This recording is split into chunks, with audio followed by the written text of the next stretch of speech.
Welcome to Andre's Insight, where clarity meets curiosity. This is the deep dive. And here, we take a whole bunch of information articles, research, different notes, and we try to pull out the really key insights.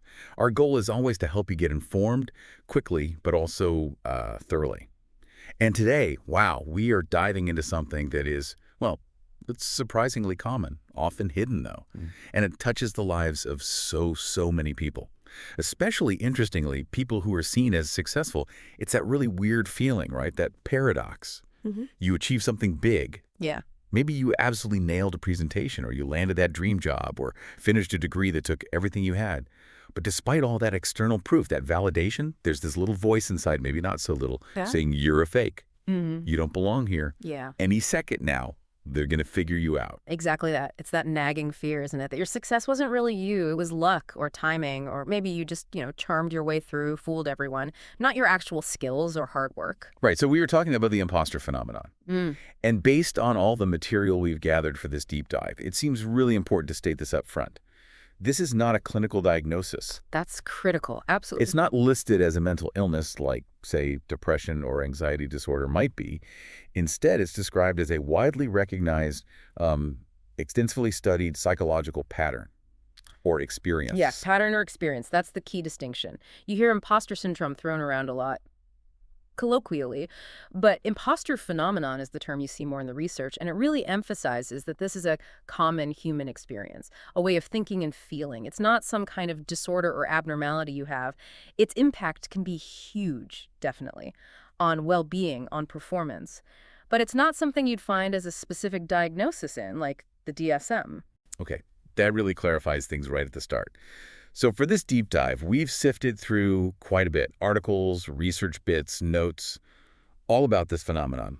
Our mission really is to unpack all of that for you. We want to explore what exactly this imposter phenomenon is. We need to understand who tends to experience it. And I think the answer there might surprise you. And then dig into where it might come from, how it actually shows up in thoughts and behaviors. Understand the consequences too.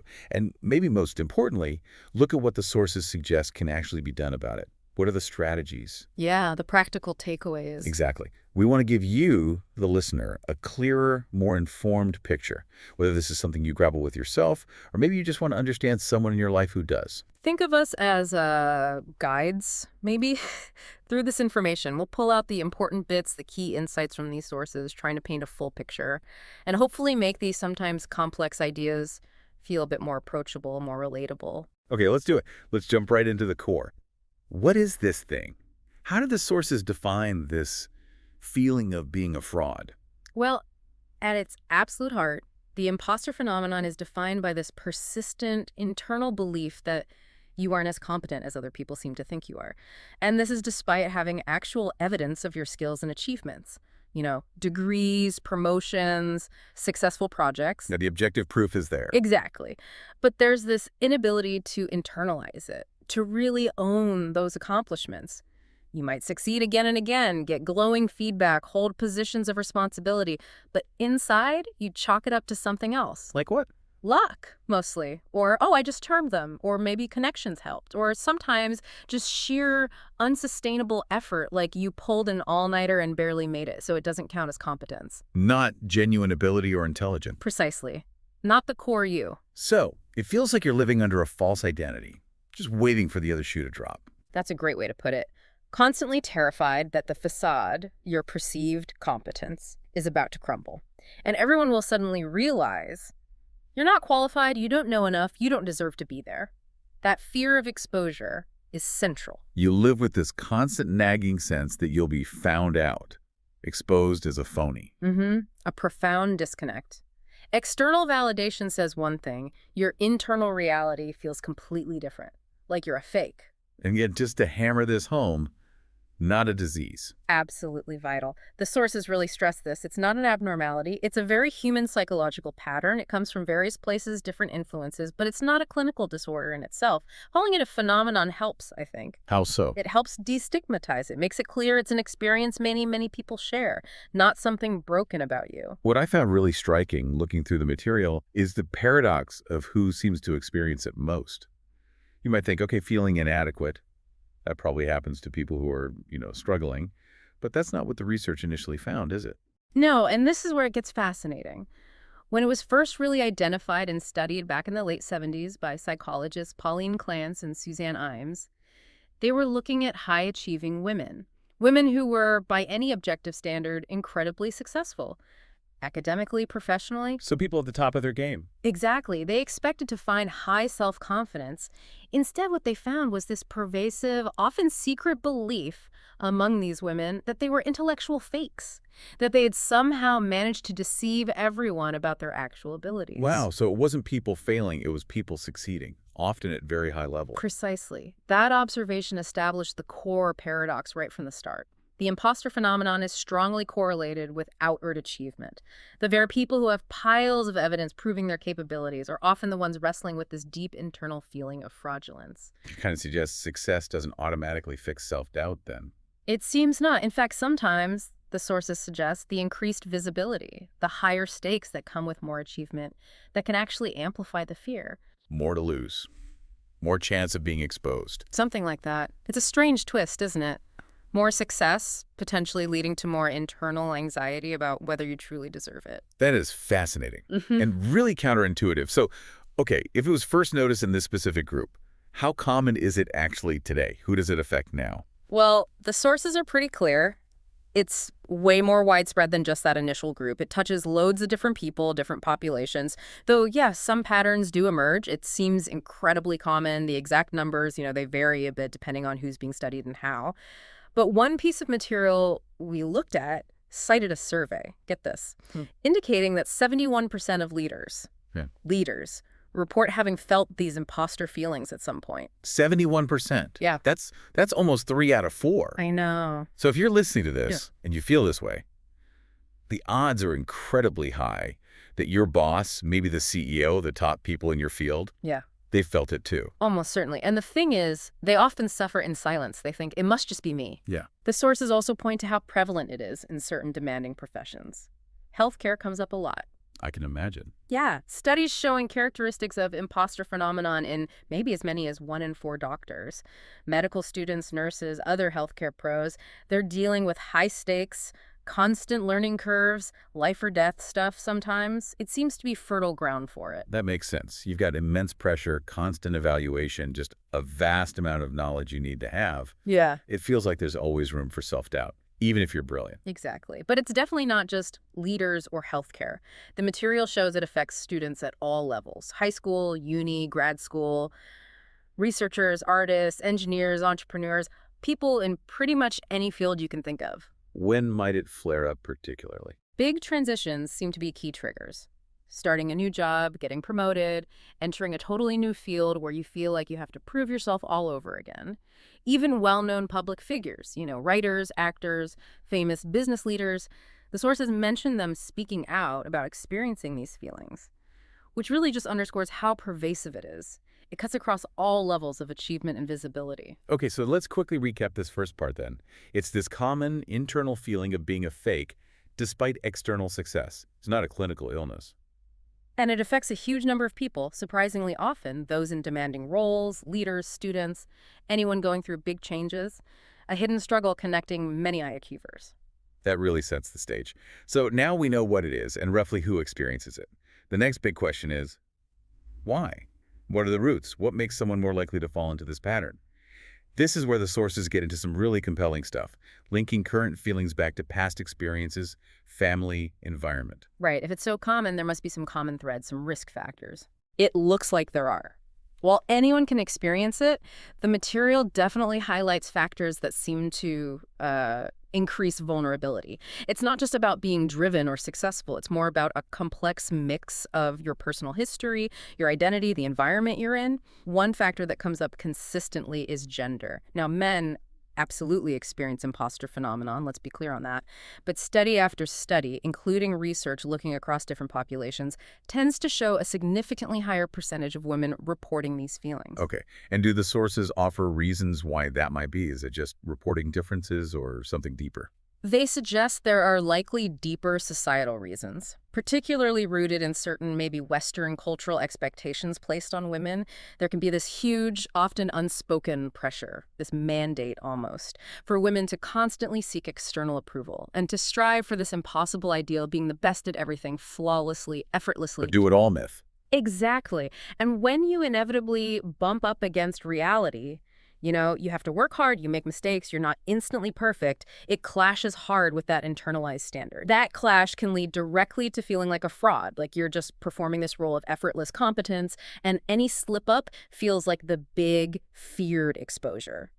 Some research mentioned, like a study with students in Ecuador, where the vast majority affected were women, seems to back this up quantitatively. Cultural context matters. That's a powerful link, connecting the internal feeling to these big external societal pressures and gender roles. It's not just in your head, it's partly the air you breathe. Precisely. The environment, broadly speaking, seems crucial. The sources also suggest that people from marginalized groups might be at higher risk, too. Why is that? Well, it could stem from constantly dealing with discrimination or systemic barriers, or even internalizing negative stereotypes about their group's abilities.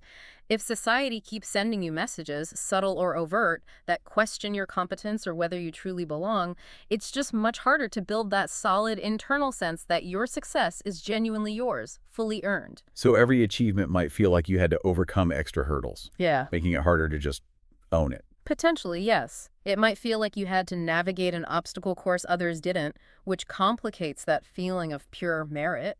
It suggests it's not always just an irrational internal feeling. Sometimes it's a response to real external messages that plant seeds of doubt. That's a really key insight from the material. It can be an understandable response, not just an internal glitch. Exactly. Now, shifting focus a bit. Childhood and early family dynamics come up again and again as strongly implicated.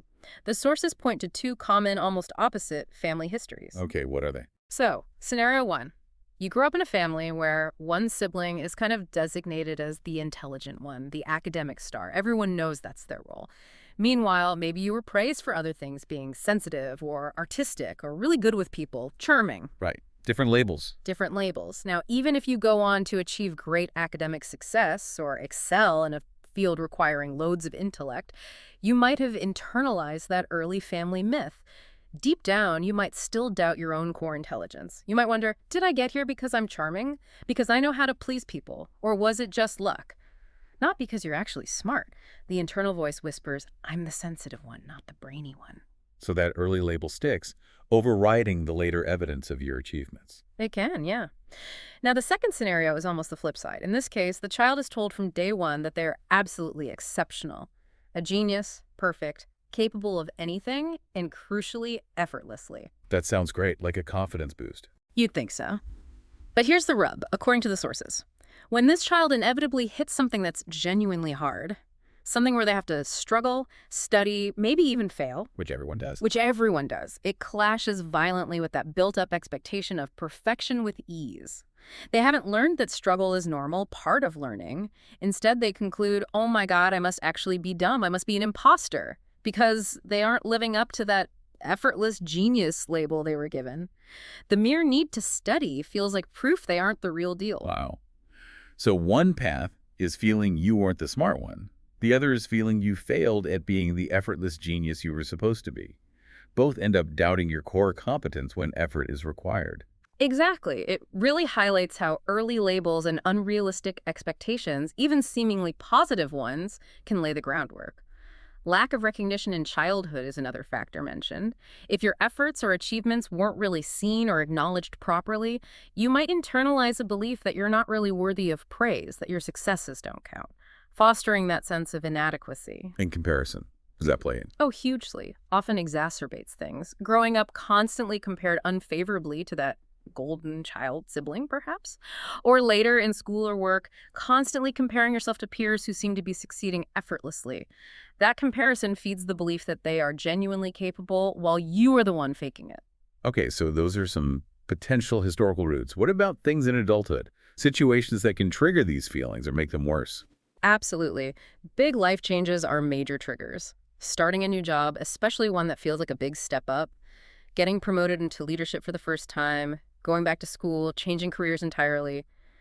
Any situation where you feel out of your depth, like you have to prove yourself, can ignite or amplify those imposter feelings. Even if you objectively are qualified for the new role. Yes, even if you were hired or promoted based on your skills and potential. The newness, the challenge, the feeling of being watched, it can make you question everything and fear you'll be found out any minute. And beyond transitions, the ongoing environment itself can be a massive factor. Some sources really emphasize this isn't just internal. Imposter feelings can be a direct response to unsupportive, overly competitive, or toxic environments. Places that value relentless productivity over authenticity, learning from mistakes, or psychological safety. Can you give an example? Imagine working somewhere, or maybe even growing up in a family, where you constantly had to be the fixer, always putting out fires, filling in gaps, operating in crisis mode. You never get the chance to build a stable sense of competence from proactive, sustained effort. You might feel like you've only ever survived by winging it or bluffing, not because you lack ability, but because the situation never allowed you to develop and demonstrate it differently. That's a really powerful point. The culture itself can almost force you into feeling like you're just performing, not genuinely competent. It shifts the focus, doesn't it, from what's wrong with me to maybe this environment is contributing. Hmm. And finally, the sources consistently highlight a strong link between the imposter phenomenon and other mental well-being challenges, particularly anxiety, depression, and stress. Is it cause or effect? Or a vicious cycle? It looks like a complex two-way street, a feedback loop. People experiencing imposter phenomenon are definitely more likely to suffer from anxiety, depression, chronic stress, probably due to that constant pressure, the fear, the inability to just relax and enjoy successes. Makes sense. But conversely, if you're already struggling with anxiety or depression, that existing self-doubt can make you much more vulnerable to falling into imposter thinking patterns. And one source specifically mentioned the strong link to burnout, which makes total sense. How so? Well, the excessive effort, the overworking, what some call the superhuman type, which we'll get into, that's driven by the imposter fear, that's a direct road to burnout. And then when you are burned out, exhausted, disillusioned, you feel less capable, which just feeds the feelings of inadequacy that maybe started the whole cycle. So it's all tangled up, not just an isolated feeling, but often connected to broader struggles with well-being and stress. Okay, this paints a much clearer picture of where these feelings might come from. Now let's dig into how it actually shows up.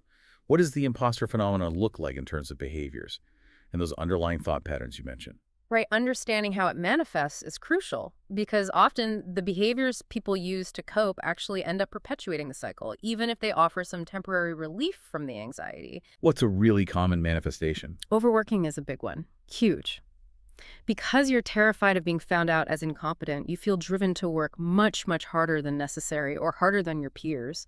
Putting in crazy hours, taking on way too much responsibility, checking and rechecking everything obsessively. This is that superhuman archetype some sources talk about. You're trying to prove you're worthy through sheer volume of effort, hoping that effort will somehow prevent exposure. So it's not just being dedicated. It's work fueled by fear. Exactly. Work is a defense mechanism. But as we just touched on, it's exhausting. It's a fast track to burnout. Another manifestation, maybe surprisingly, is self-sabotage. How does it work? Paradoxically, the fear of failure or the fear of being judged even if you succeed can lead people to unconsciously undermine themselves. It might look like procrastinating until the last minute, or missing a deadline, or not fully preparing for something important. Why would they do that? Because then, if they don't succeed, they have an excuse other than, I wasn't good enough. They can blame it on lack of time or lack of effort. It protects their fragile sense of competence in a twisted way. In leadership roles, this can look like refusing to delegate. Ah, I could see that. Yeah, a leader with imposter feelings might hoard tasks, micromanage, because they don't trust anyone else. They fear mistakes will reflect badly on them, exposing their perceived inadequacy. But, of course, this swamps the leader and, crucially, it prevents their team from growing and developing. It actually undermines the leader's effectiveness. That's a perfect example of how the internal fear leads to behaviors that sabotage the very competence they crave. What about ambition? Does it affect that? It definitely can. That fear of not being good enough can lead people to actively lower their ambitions. They might choose less challenging roles, avoid promotions, or just generally scale back their goals to stay in a perceived safe zone where they feel less likely to be tested and exposed. It's protective but limiting. And perfectionism. Is that linked? Oh, absolutely. Perfectionism is a core feature for many. This aligns with the perfectionist type described in some sources. They set these incredibly high, often completely unrealistic standards for themselves, so high that even when they do succeed, maybe brilliantly, It's still not good enough. exactly, in their eyes, it could have been better, it wasn't truly perfect, therefore it doesn't really count, it wasn't good enough to prove they aren't a fraud. This leads to chronic dissatisfaction, always feeling like they're falling short. Any tiny mistake feels like catastrophic proof of their phoniness. And does that perfectionism loop back to the idea that success must come from immense effort if it's not innate ability? Precisely the logic. Okay, I doubt my core intelligence, my successes feel like luck, so the only possible way I can maybe control this, maybe ensure success again, is through absolutely flawless, meticulous, back-breaking effort. It's an exhausting way to live. Given all this difficulty internalizing success, Mm. accepting praise must be incredibly hard. A major hurdle. It's a classic sign. When someone pays them a genuine compliment, the reaction is often minimization. Oh, it was nothing. Or deflection. Anyone could have done it. I just got lucky. My team deserves all the credit. They might quickly change the subject. It's deeply uncomfortable for them to just say thank you and actually believe the positive feedback because it clashes so strongly with that internal script of inadequacy. And all this internal turmoil, these behaviors, Yeah. people often keep it hidden, don't they? That's one of the most damaging parts, suffering in silence. There's so much shame wrapped up in feeling like a fraud. People genuinely believe they are the only one who feels this way. They hide it, terrified that admitting their doubts will be the exposure they fear. It'll confirm they really are imposters. And that isolation makes it worse. Totally. It stops them from seeking help, from finding out how incredibly common it is. It reinforces the idea that something is uniquely wrong with them. Breaking that silence is so often highlighted as a crucial first step towards managing it. Okay, so those are the behaviors we might see or that people experience internally. What about the underlying thought patterns, the cognitive habits keeping this whole cycle spinning? Yeah, the sources really zoom in on several key biases and ways of thinking. A primary one is simply devaluing your own effort and abilities. When you succeed, the automatic thought isn't, my skills led to this. It's, that was luck. They graded easily. The task wasn't that hard. Anyone could have done it. You actively discount your own role. Like wearing distorted glasses when looking at your own achievements. Exactly. And it's often paired with this related bias. You attribute your own successes externally, luck, ease, but you attribute other people's successes internally, their skill, their hard work. So when I succeed, it's luck. When you succeed is because you're brilliant and worked hard. Pretty much. You readily grant others genuine merit while denying it to yourself. One interesting suggestion from the material is to try, consciously, to analyze others' success with the same lens you use on yourself. Not to tear them down, but to see, okay, what external factors or maybe luck also played a role for them. It helps normalize that success is usually a mix of things for everyone, including yourself. Right. Level the playing field in your head. Apply the same analysis. It's about gaining perspective. A third really pervasive pattern is this intense focus on external validation. Your sense of worth, your sense of competence gets completely tangled up with what other people think. Success isn't defined by your own satisfaction or mastery, but by whether you think others perceive you as competent.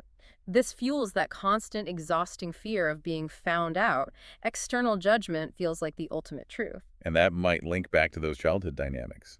Needing approval. Very likely. If praise or acceptance felt conditional growing up, tied only to performance, you might develop this external locus of control for validation.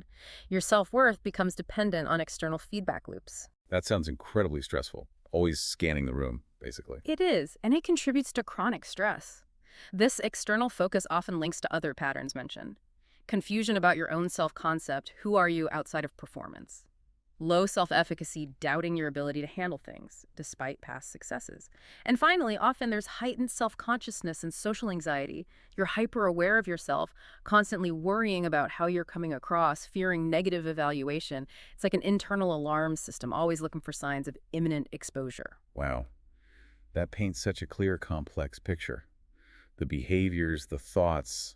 It sounds like a really tough internal battle, this constant clash between external reality and internal doubt. But okay, we're not just here to describe the problem. The sources offer hope, right? Ways forward, strategies to manage this, maybe even overcome it. Absolutely, and this is where the message gets really empowering.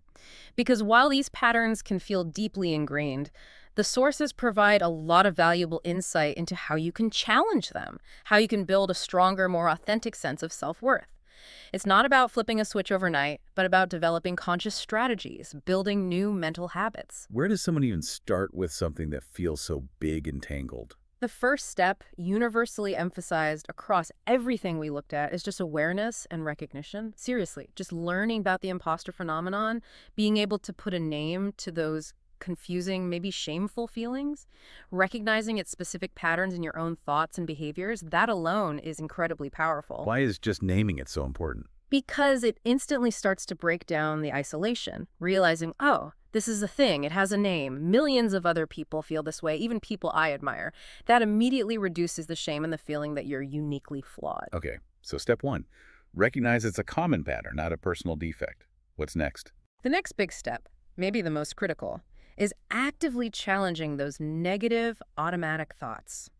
The ones that fuel the feeling of being a fraud. But they feel so real, so convincing in the moment. How do you challenge something that it feels like the truth? The sources suggest a pretty systematic approach. First, you just get better at noticing them, identifying them as they pop up. What's the specific thought when you get praise? They're just being nice. When you make a mistake, see, proof I'm incompetent. When you succeed, pure luck. Learn to catch those thoughts in the act, like putting a little tag on them. Okay, identify the thought, then what? Then you question its validity. Really scrutinize it. Ask yourself, is this thought actually objectively true? What hard evidence do I have that contradicts this thought? This is where you actively look for your past successes, times you did get positive feedback, even if you dismissed it then, concrete examples of effort you put in that led to a good result. Like gathering evidence against the imposter voice. Exactly. Ask, is this thought actually helpful right now, or is it just making me anxious and interfering? What are other, more realistic, more balanced explanations for what happened?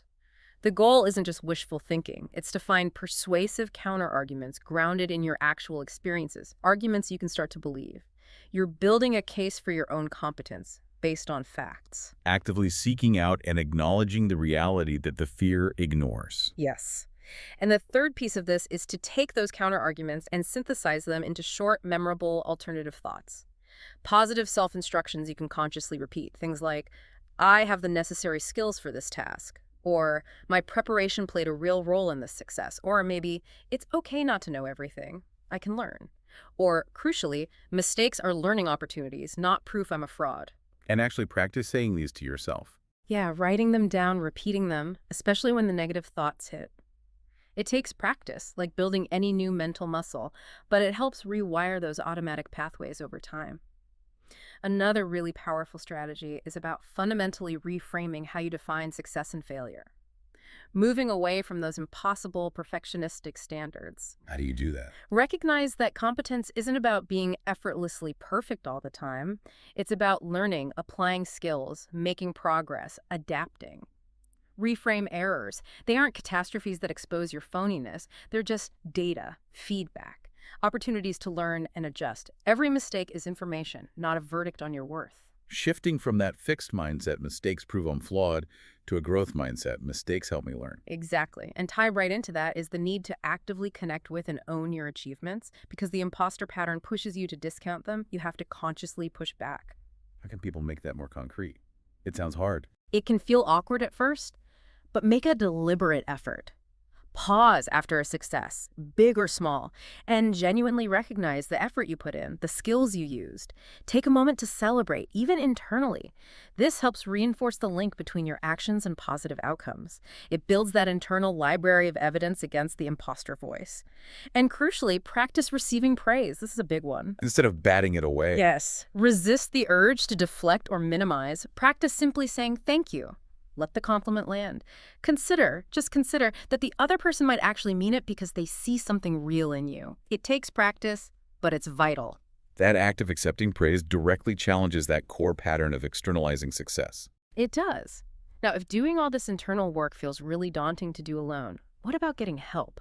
Seeking support and sharing your feelings is huge. A major strategy highlighted across the board. Remember suffering in silence. Breaking that is liberating. Talk to someone you trust, a friend, family member, mentor, a supportive colleague. Just voicing those fears and discovering you're not alone, hearing that others feel similarly, which many successful people do, can be incredibly validating. It cuts through the isolation. Finding people who get it. Exactly. That shared humanity is powerful. And for feelings that are really persistent or seem deeply rooted, maybe linked to those early experiences, professional help can be invaluable. A therapist or counselor can help you dig deeper into the origins, provide structured ways to challenge the thought patterns, and develop coping strategies tailored just for you. Even if they don't specifically use the term imposter phenomenon. Right. They're experts in the components anxiety, self-doubt, perfectionism, cognitive biases.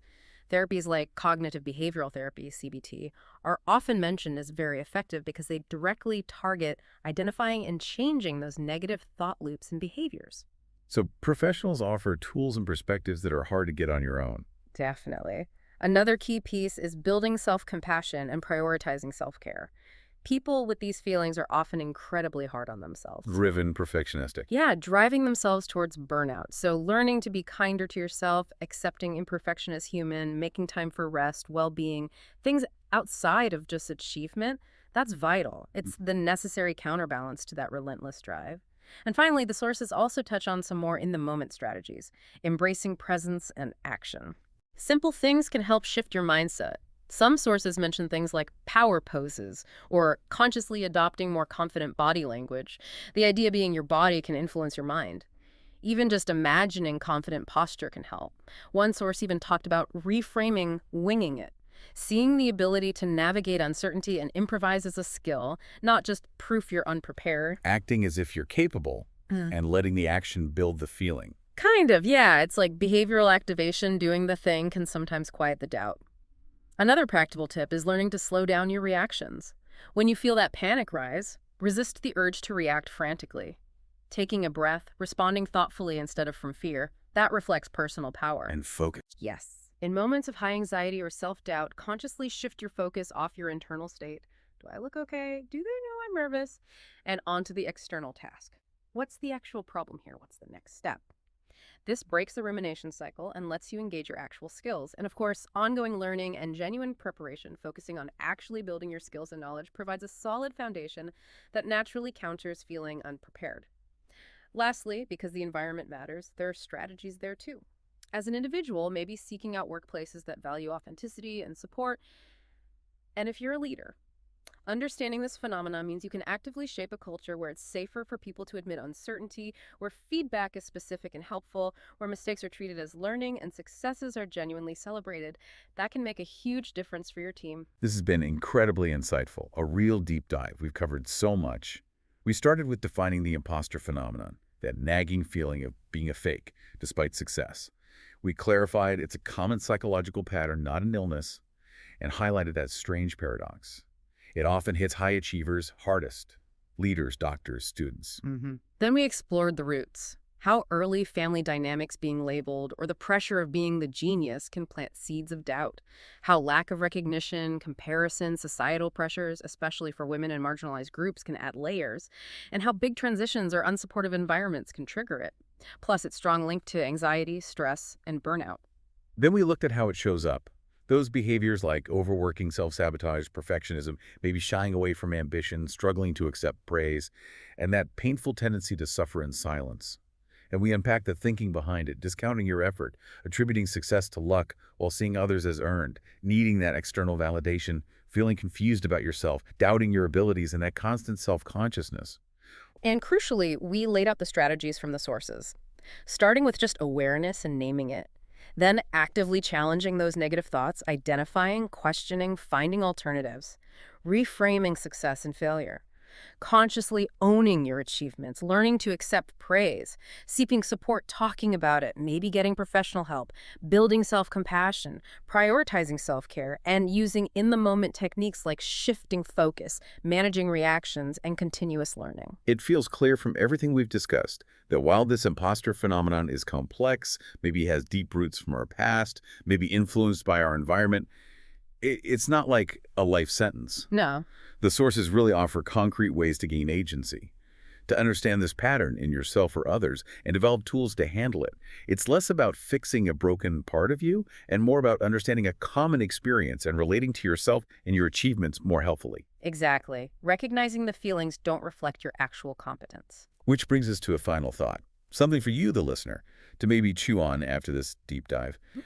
Given how tangled up the imposter phenomenon seems to be with achievement, sometimes even driving people harder out of that fear of exposure, is the goal really to completely eliminate it?